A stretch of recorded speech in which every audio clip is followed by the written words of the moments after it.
Primera de Samuel capítulo 1 verso 9 dice: y se levantó Ana después que hubo comido y bebido en Silo, y mientras el sacerdote Elí estaba sentado en una silla junto a un pilar del templo de Jehová, ella con amargura de alma oró a Jehová y lloró abundantemente. ¿Cómo estaba el alma de Ana, hermanos?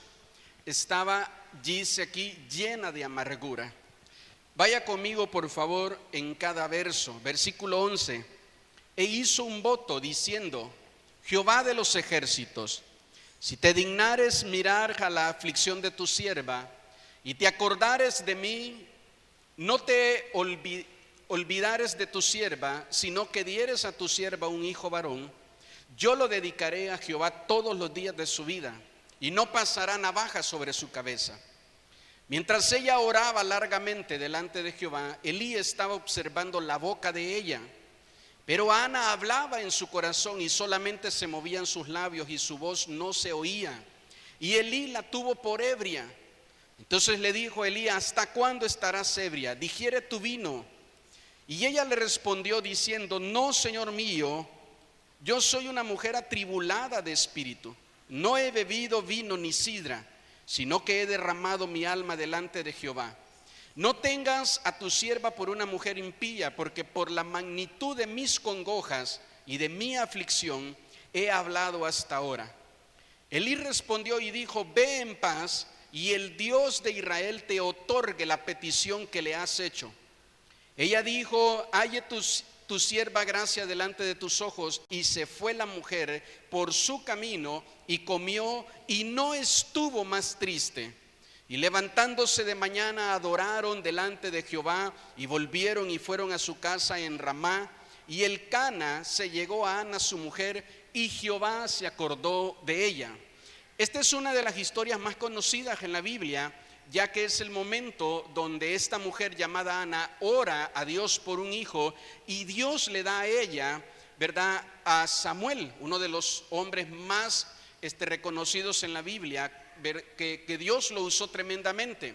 Pero Ana no puede tener hijos. Ana no puede tener hijos y ella toma la decisión de ir al templo.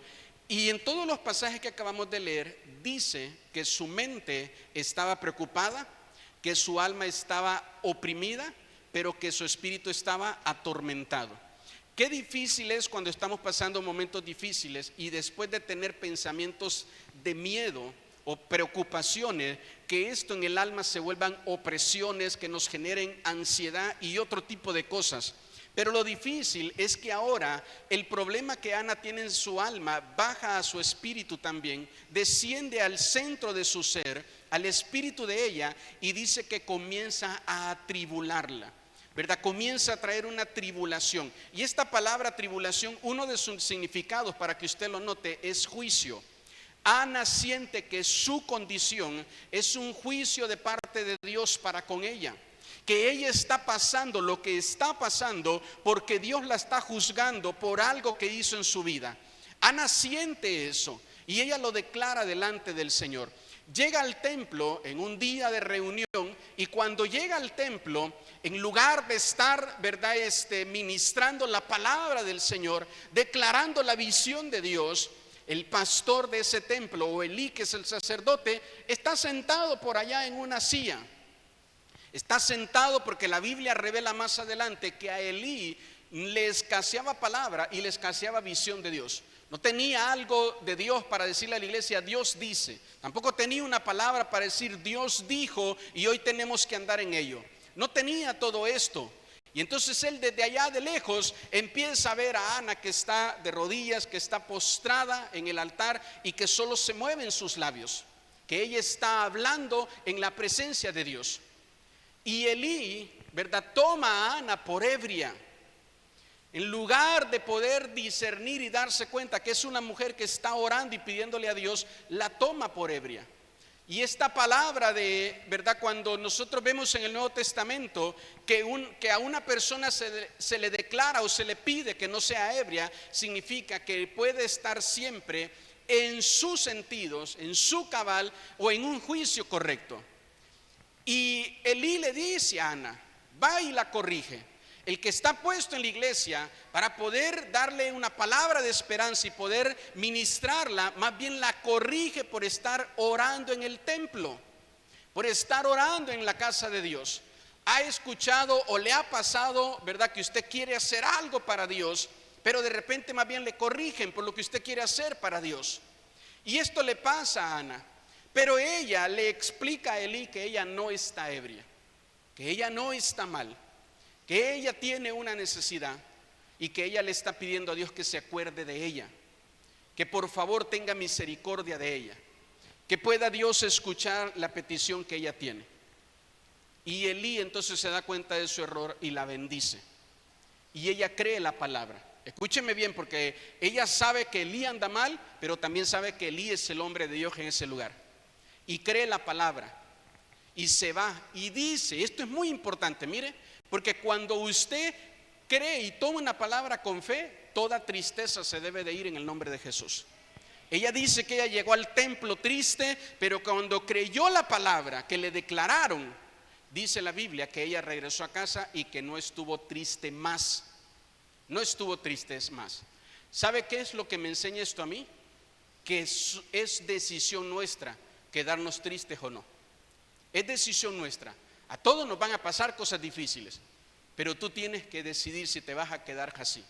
Si te vas a sentir una víctima, vas a tomar una actitud de víctima y vas a estar siempre tristeando.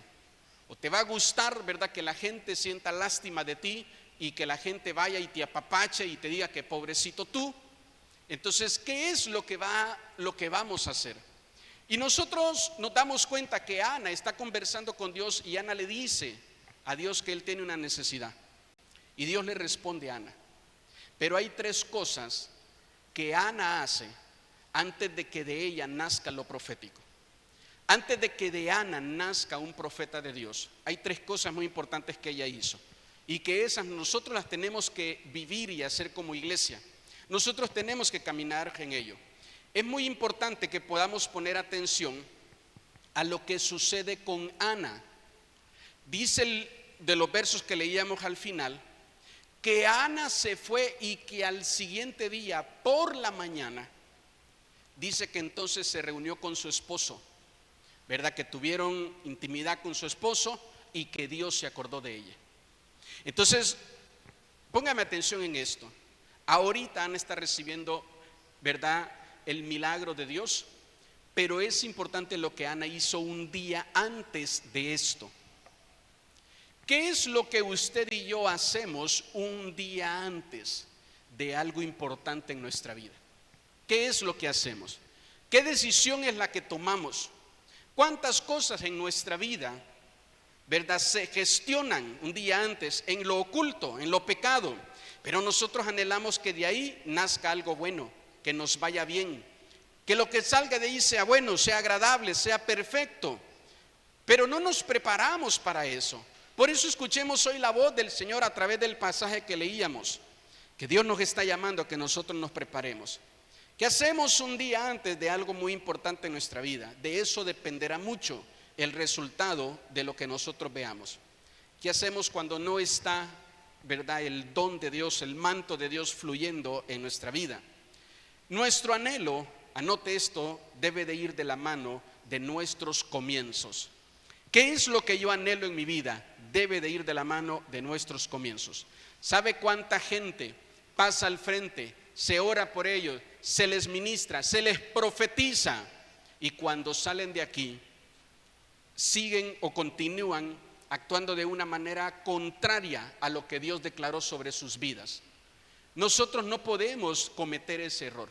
A veces no nos preparamos para la bendición de Dios, sino que vivimos como si Dios no nos hubiera hablado, como si Dios no hubiera declarado su palabra sobre nosotros.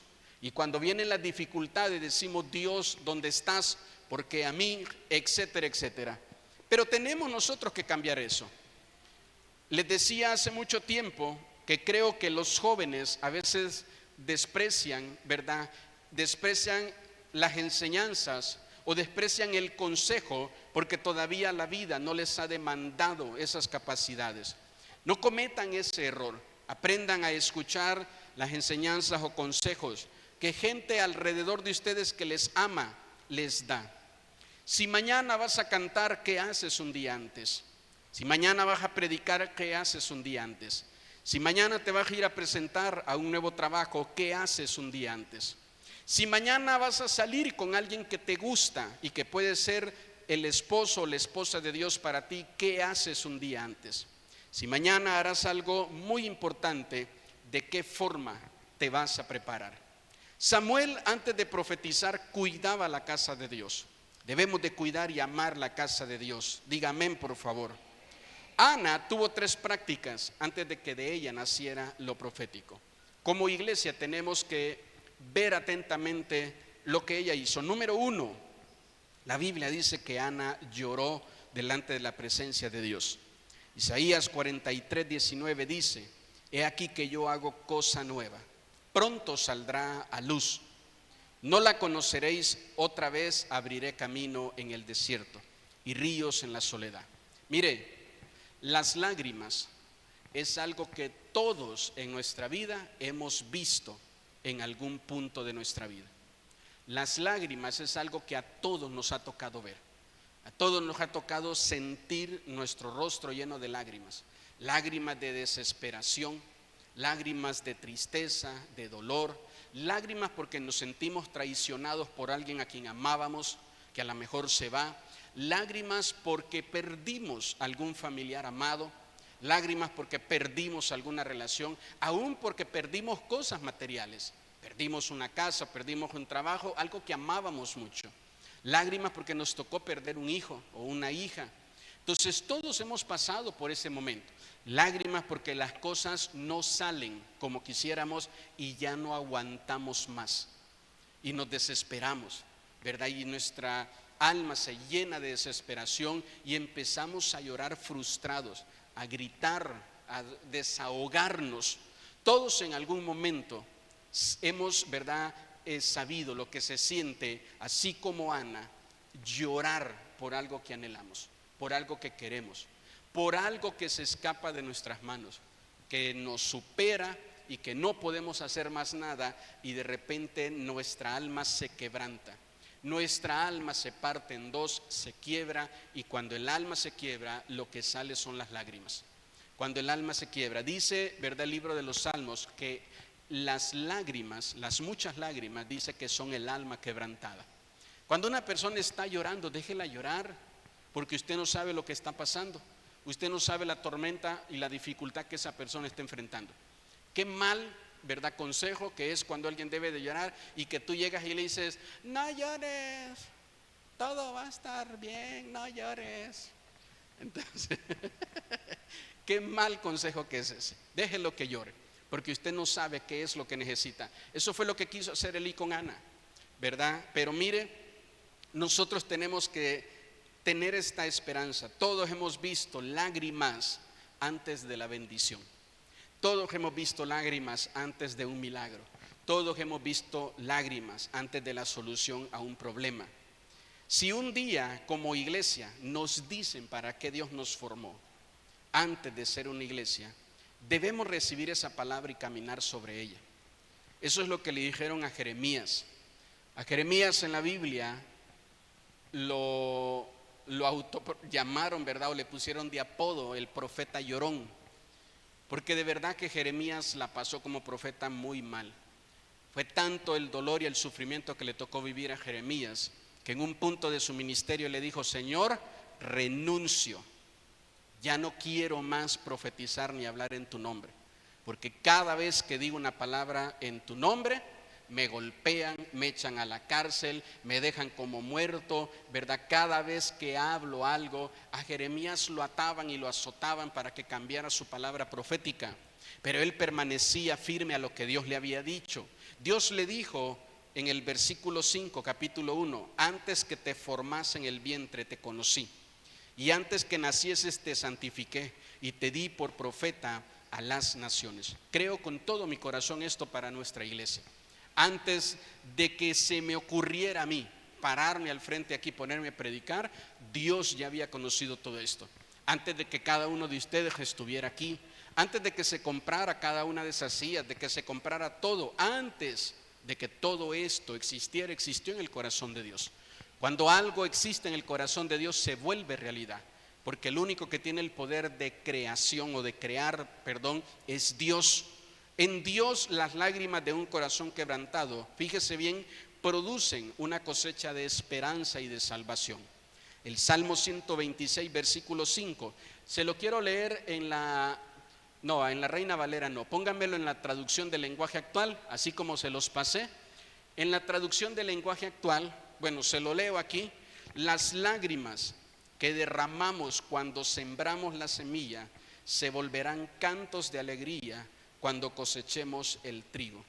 Esto es lo que dice la palabra en este salmo, ¿verdad? Que todo lo que nosotros derramamos a veces con lágrimas, hay momentos donde a usted le toca apartarse, estar a solas, que nadie le vea, que nadie esté con usted, y poder ahí llorar. ¿Sabe por qué? Porque es un momento para sembrar, y porque no necesitas que nadie agregue nada a tu siembra.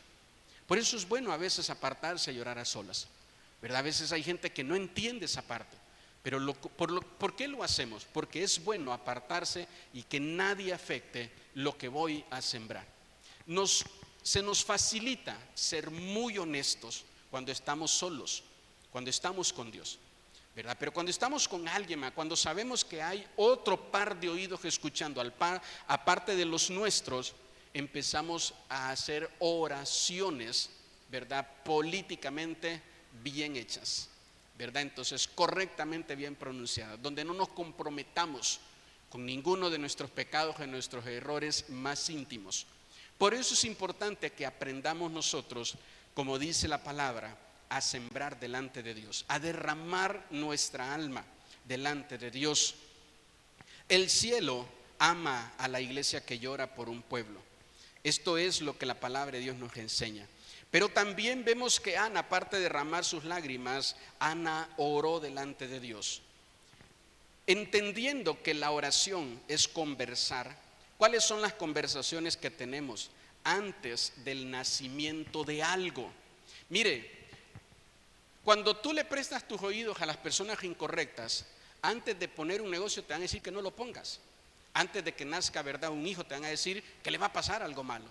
Cuando tú le prestas tus oídos a las personas incorrectas, a la boca incorrecta, antes de que hagas algo bueno, te van a decir que no. Cuando una persona ya se acostumbró a la derrota, al mal vivir, ya se acostumbró a eso, siempre lo que sale de su palabra es un mal consejo, es una mala palabra, es una palabra de desánimo cuando alguien quiere hacer algo o lograr algo, cuando alguien quiere comenzar algo nuevo. Entonces, por favor, ponga atención en lo que acaba de pasar en la historia que leímos, ¿verdad? Ana quiere tener un hijo. Ana le dice a su esposo Elcana, antes de todo esto que leímos, ¿verdad? Le dice: yo voy a ir otra vez a la casa de Dios. Ella lleva años haciendo esto, no cree usted que es la primera vez, ¿verdad? Y Elcana le dice: ¿para qué? Yo soy mejor que un hijo, le dice Elcana. ¿Para qué vas a buscar, verdad, un hijo? Yo soy mejor que un hijo. Y Elcana tiene otra mujer, y la otra mujer se burla de Ana, se burla de ella porque ella no puede tener hijos, ¿verdad? Entonces se burla porque ella no puede lograr sentirse realizada como mujer en esa parte, en ese punto, y se burla de ella. Llega a la iglesia y donde le deben de recibir con una palabra de esperanza, la tratan de ebria por lo que ella está pidiendo. Por eso le vuelvo a repetir: ¿con quién conversas? ¿Con quién conversas antes de comenzar algo nuevo en tu vida? Antes de iniciar algo nuevo. Hay gente que le ha ido muy mal en el pasado y siempre está declarando que todo va a estar mal, que todo va a salir mal. Si no oras, le das lugar a la murmuración y a la mentira. Es lo contrario a la oración. Por eso tenemos nosotros como iglesia que tener constantemente reuniones de oración. Samuel, cuando comenzó a escuchar la voz de Dios, Samuel confundía la voz de Dios con la voz de Elí. Esto es tremendo, de verdad. Yo espero que usted lo pueda recibir en su espíritu, así como Dios hablaba a mí cuando escuché esto, ¿verdad? Dios le hablaba a Samuel y Samuel creía que esa voz sonaba igual a la de Elí. a la del sacerdote. Y entonces él corría hacia donde estaba Elí y le decía: ¿qué pasó? ¿Qué pasó de qué? Pues tú me hablaste. Yo no te he hablado. Y volvía otra vez Dios a hablar, le decía: Samuel, Samuel. Y la voz sonaba igualita a la voz de Elí. Cualquier persona que se pare aquí a hablarle a usted, usted va a reconocer la voz de esa persona con mi voz. Va a reconocer inmediatamente. Cualquier persona que quiere decirle a usted, ¿verdad?, la palabra calidad, hasta eso usted lo reconoce. Y te dice la misma palabra, pero no suena igual, ¿verdad? Entonces usted reconoce el timbre o el sonido de mi voz como su pastor. Y cuando Dios le hablaba a Samuel, él iba con su pastor. Y entonces entendió Elí qué es lo que estaba pasando. Y le dijo Elí, ¿verdad, Samuel? Cuando vuelvas a escuchar esa voz, responde y di: heme aquí, Señor, tu siervo oye. Y eso es lo que hace Samuel. Samuel sigue escuchando, escucha por una vez más la voz de Dios, ¿verdad? Y sabe ahora que no es Elí, que es Dios. Porque quiero que entendamos esto, por favor. La Biblia dice que las ovejas, la primera voz que aprenden a identificar es la voz de su pastor. Y muchas veces la voz de Dios se va a emparejar en frecuencia, en sonido, a la voz de tu pastor. Y vas a oír la voz de tu pastor y va a ser Dios hablándote. Gracias por sus amenes. Y va a ser Dios hablando a tu corazón, a tu vida. Pero va a llegar el punto donde vas a identificar perfectamente cuál es la voz de Dios. Pero ¿cómo lo hacemos? ¿Cómo logramos nosotros esto? A través de una vida de oración. Por favor, anote ahí en su cuaderno: ¿cuánto tiempo dedicas a la oración? ¿Cuánto tiempo lo dedicas a orar, a hablar con Dios? Ana oró cuando estaba desesperada porque no veía cumplido un anhelo de su corazón. Y en la conversación de Ana con Dios, escúcheme bien, en la conversación de Ana con Dios se da algo muy tremendo, ¿verdad? Que yo siempre he dicho. Hay ocasiones que usted viene con Dios y le dice: Señor, tengo una necesidad. Quiero un hijo, quiero una hija. Y Dios dice en el cielo: es el tiempo de que nazca en esta tierra Juan el Bautista. Y esta persona tiene una necesidad y el cielo tiene una necesidad. Y dice la Biblia esto, que un vacío llama a otro, un abismo llama a otro abismo. Y es lo mismo que sucede aquí. Ana tiene una necesidad y el cielo también tiene una necesidad. Y es el tiempo de que nazca Samuel. Y es el tiempo de que la tierra reciba a Samuel, ¿verdad? Pero nadie. ¿Quién está orando por un hijo? ¿Quién está orando por alguien que lo va a amar, que lo va a cuidar? ¿Quién está orando? Porque hay muchas personas que el mismo día que nació Samuel, nacieron muchos otros niños, pero con un papá y con una mamá que no tenía un corazón comprometido con Dios como lo tenía Ana. Entonces Ana le dice a Dios: yo te prometo que si tú me das a este niño, yo lo vengo a entregar al altar, lo vengo a dejar. Entonces Samuel tenía 8 años, ¿verdad? 8 años. Piense por favor en sus hijos a la edad de 8 años. ¿Quién de ustedes va a decir: pastor, hice una oración con Dios hace 8 años atrás y le dije a Dios que si me daba una niña, la traía al templo? Aquí está, pastor. Adiós, hija, nos vemos cada domingo. ¿Quién de ustedes va a hacer eso? Alguien que tenga un corazón comprometido con Dios, él lo va a hacer. Entonces, ¿quién de ustedes va a decir: yo le pedí a Dios un hijo y él me lo dio, pero hice un pacto con Dios y le dije a Dios que si me daba un hijo se lo entregaba? Aquí está, pastor, este niño tiene 8 años y el número 8, ¿verdad?, es el tiempo de la purificación. Aquí está, que se purifique en el templo, lo dejo en el templo. Y eso lo hizo ella. A mí me bendice y me impacta mucho el corazón de Samuel, porque Samuel, cuando creció y fue un adolescente, Samuel tenía de ejemplo a los hijos de Elí, que eran borrachos, que eran mujeriegos, que eran fornicarios, que hacían lo peor los hijos de Elí. Y ese era el ejemplo, o a lo mejor con quienes se ponía a jugar Samuel cuando iba creciendo. Pero llega un momento donde se separa de ellos porque sabe que ellos están mal. Samuel hasta los 8 años tuvo la influencia de su mamá y de su papá. De ahí en adelante le tocó a él tener una relación con Dios. ¿A qué edad Dios le habla a Samuel? ¿Verdad? Y él empezó a escuchar la voz de Dios y a confiar en Dios. Samuel pudo llegar a los 12, 14, 15 años, ¿verdad? 16 años y decir: yo no quiero estar en el templo, ni quiero ser sacerdote, ni mucho menos profeta. Yo quiero hacer otra cosa. Yo tengo sueño, yo tengo anhelo. Quiero ser médico, quiero ser abogado, quiero ser, ¿verdad? Piloto, cualquier cosa. Se pudo haber revelado Samuel y decir: papá, mamá, ese es sueño de ustedes, ese es compromiso de ustedes con Dios, mío no. A mí nadie me preguntó si yo quería servir a Dios. Pudo haber hecho eso, pudo haber tomado esa decisión, pero no lo hace. ¿Sabe por qué? Porque Ana, en los 8 años que lo tuvo, se encargó de sembrar en su corazón ese amor por Dios, esa entrega por Dios. Por eso es importante lo que hacemos con nuestros niños cuando están pequeños, cuando están chiquitos. Entonces, de los 0 a los 6 años son los años más importantes para la vida de cualquier niño, por todo lo que se forma en ese momento, en su mente, en su carácter, en su personalidad, en su forma de ser.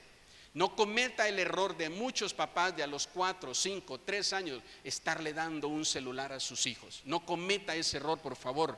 En ese momento, en esa edad, es importante que tu hijo aprenda a escucharte a ti, a verte a ti. Sé ejemplo para tu hijo, para tu hija. Camina con él, camina con ella, para que cuando empiece a entrar en una edad adolescente, te libres de muchos problemas, te libres de muchas dificultades. ¿Por qué? Porque supiste sembrar en su corazón. Entonces no piense, por favor, que dejando que la tele entretenga a su hijo cuando tenga 6, 5 años, 7 años, ahí usted está siendo un buen papá y una buena mamá. ¿Por qué? Porque lo que le está proveyendo es casa, es alimento, es vestimenta, ¿verdad? Estudio, medicina, medicamentos. Ya le estoy dando a mi hijo lo mejor. Es importante que nosotros tomemos el ejemplo de Ana. Así que, por favor, usted tenía una necesidad y no podía embarazarse. Le aseguro que su abismo llamó un abismo del cielo. Y lo que usted tiene ahora en sus brazos, lo que usted tiene ahora en su hogar, en su casa, entonces no nada más es, ¿verdad?, un niño sin un propósito de Dios, sin un plan de Dios. Así que ore y pregúntele a Dios: Señor, ¿por qué me diste este niño? ¿Por qué me diste esta niña? Ahora, si usted lo pidió con pacto como Ana, entonces cumpla lo que le prometió a Dios. La oración más importante en los tiempos de hoy es la necesidad, ¿verdad?, de pedir por discernimiento. Anote esto, por favor. Los tiempos que estamos viviendo, tenemos que orar como cristianos y pedirle a Dios discernimiento de todas las cosas, de todos los espíritus, de todo lo que se mueve en la tierra y en el mundo espiritual. Uno de los espíritus de demonios más fuerte es el espíritu de confusión. La oración y la adoración mantienen el discernimiento muy sensible, muy afilado a lo que es bueno y a lo que es malo. Por eso necesitamos orar y pedirle a Dios esto. Pero lo tercero que hace Ana es adorar al Señor. Dice el pasaje que leíamos que al siguiente día, a la mañana siguiente, Ana se levantó y también levantó a Elcana, a su esposo, y le dijo: gordo, hay que adorar. Cántate la de Creo en Ti, gordo, la que tocaron los niños. Entre la que tocaron los niños, gordo, esa vamos a usar, ¿verdad? Y levantó a su esposo y se pusieron a adorar. Los dos se pusieron a adorar al Señor. Hubo lloro, hubo oración y hubo adoración. Y dice la Biblia que cuando hicieron esto, entonces Dios se acordó de Ana. Entonces Dios se acordó de Ana. Dios se acordó de ella. Dios la miró a ella. Pero le quiero leer Primera de Samuel capítulo 10 versículo 5 para reforzar la idea de este punto. Después de esto, llegarás al collado de Dios, donde está la guarnición de los filisteos. Y cuando entres allá en la ciudad, encontrarás una compañía de profetas que desciende del lugar alto. Y delante de ellos, salterio, pandero, flauta y arpa. ¿Y ellos qué venían haciendo ellos? Versículo 6. Entonces el Espíritu de Jehová vendrá sobre ti con poder y profetizarás con ellos y serás mudado en otro hombre. Aquí está ahora Samuel, un hombre de edad, ya viejo, y se encuentra un joven llamado Saúl. Saúl tiene un abismo, y este abismo llama a otro abismo de Dios. Se lo encuentra él. El Señor le habla a Samuel, le habla sobre Saúl, le dice que le diga a Saúl cuando lo encuentre cara a cara. Samuel cumple esta palabra, ¿verdad? Saúl pasa un tiempo con Samuel. El día siguiente que lo despide, le da indicaciones de qué hacer. Le dice hacia dónde ir, con quién encontrarse y qué hacer en ese momento. Y entonces Saúl sigue estas indicaciones. Va y dice que va al collado, al camino, ¿verdad? A las sendas de Dios. Eso dice el verso 5 que leíamos, que se va hacia las sendas de Dios, hacia los caminos de Dios. Y que ahí en los caminos de Dios se encuentra que vienen descendiendo de una parte alta. Los montes en la Biblia son los puntos de encuentro con Dios, ¿verdad? Y que de ahí viene descendiendo un grupo, pero adelante de ellos vienen algunos profetas que vienen adorando al Señor. Cada vez que en la Biblia aparece la compañía de los profetas, adelante hay alabanza, hay adoración. Y es importante que entendamos eso como iglesia, porque necesitamos nosotros comenzar a alabar y adorar, más allá de solo venir a cantar una canción que no sabemos. No aparece la canción, la letra, perdón, no nos sabemos la canción y se acabó la adoración de la mayoría de ustedes. No nos gusta el ritmo, no es un ritmo de tunca, tunca, tunca, tunca, se acabó la danza de la mayoría de ustedes. Entonces no es un corito viejito, porque a mí solo me gustan los coritos, pastor, se acabó la alabanza de la mayoría de ustedes. No es una adoración que vaya enfocada a la tristeza que siente mi alma y se acabó la adoración de varios de ustedes. Y no debe de ser así. Haya o no haya música, haya o no haya danza, mi alabanza y mi adoración debe de subir a Dios, debe de salir de mi corazón, debe de salir de lo profundo de mi ser y alabar a Dios. Quien adora en medio del dolor y de la desesperanza, el que confía en Dios más allá del dolor. Entonces, fíjese bien y por favor, voltéeme a ver. Usted acaba de entrar. Ayer hablaba con un amigo pastor y me dice, te pido por favor que ores, porque mi esposa se inspeccionó, se encontró algo, fuimos al doctor y parece que nos tienen muy malas noticias y la próxima semana vamos a ir a que nos den resultado. Y estamos confiando en Dios y estamos orando en Dios. Pero escuchaba la voz de mi amigo. Entonces le decía, él oraba por él, ¿verdad? Y trataba de darle palabras a él de fortaleza. Pero mire, cuando a uno le dicen que va a pasar algo malo, uno todavía como que tiene una patita sobre algo seguro. Todavía no estás en el aire, todavía no estás en la incertidumbre de alguna dificultad. Cuando las cosas vienen comenzando, como que todavía tenemos o los dos pies o una patita en algo seguro. Pero conforme pasa el tiempo y empezamos a avanzar y vemos que la cosa se va poniendo más difícil, lo que antes era confianza y fe, de repente se empieza a convertir en un dolor y en una desesperación. Y cuando llegamos al punto donde todo explota y todo está mal, donde las cosas son difíciles y son complicadas, si aún ahí parado puedes seguir adorando a Dios, has dejado de adorar a Dios en el cuerpo, en el alma, y comienzas a adorar a Dios en el espíritu. En el espíritu, más allá del dolor, más allá de lo que tú puedas estar pasando o tú puedas estar sufriendo. Por favor, escúcheme bien esto en su corazón. Si tú dejas de adorar, Dios no se debilita ni deja de ser Dios. Pero si tú comienzas a adorar, tú sí te fortaleces. Tú sí empiezas a cambiar. ¿Qué es lo que dice la Biblia aquí de Saúl? Que cuando Saúl se metió con los profetas y que comenzó, dice, a adorar, dice que lo primero que hizo Dios fue mudarle, cambiarle su corazón. Y lo siguiente, ¿verdad? Fue llenarlo del Espíritu Santo y que él comenzó a profetizar. Así que si tú dejas de adorar, por las razones que sea, vienes a la iglesia, está la adoración y usted se queda en su lugar con las manos en la bolsa, los brazos cruzados. Por favor, escúcheme, porque quiero que aprendamos a alabar y adorar a Dios como iglesia. Que aprenda usted a adorar a Dios. Tenemos nosotros que saber que para que lo profético se manifieste, se debe de manifestar primero una alabanza y una adoración genuina. No solo adore cuando tiene muchas ganas de llorar y cuando se siente triste porque quiere dinero, porque quiere salud, porque tiene un familiar ahí en el hospital. No solo adore así, adore en todo momento, en todo tiempo. Adore al Señor cuando todo está bien, cuando las cosas no están mal ahorita, ¿verdad? Adore al Señor cuando las cosas están bien y usted quiere abrir su corazón delante de Él y expresarle a Él cuánto usted lo ama. No tenemos, escúcheme bien esto y grábeselo, no tenemos el permiso de tocar la gloria de Dios, pero la gloria de Dios sí nos puede tocar a nosotros.